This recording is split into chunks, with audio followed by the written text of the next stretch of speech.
আজকে ছিল মায়ের বিদায়ের পালা। আগের ভিডিওতে তোমাদেরকে দেখিয়েছিলাম দুপুরের মায়ের ভোগ খাওয়ানো।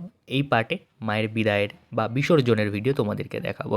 যদিও পার্টটা আসতে অনেকটা দেরি হয়ে গেল, একটু কারণ আছে তার পিছনে। যাই হোক, মাকে তার বেদি থেকে তুলে নিয়ে বাইরে বার করা হলো। বাইরেটা সুন্দর করে আলপনা দেওয়া হয়েছিল, কারণ এখানেই মায়ের বরণ হবে।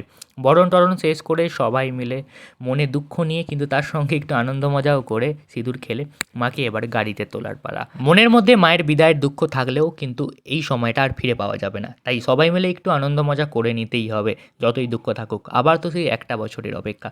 আমাদের পরিবারের দেবী এবং আরও একটা পরিবারের দেবী, দুই প্রতিমাকে নিয়ে আমরা চললাম বিসর্জনের ঘাটের দিকে। আমাদের বাড়ি থেকে ঘাট অনেকটাই দূরে। অনেকটা আনন্দ করতে করতেই আমরা গেলাম বিসর্জনের পথে।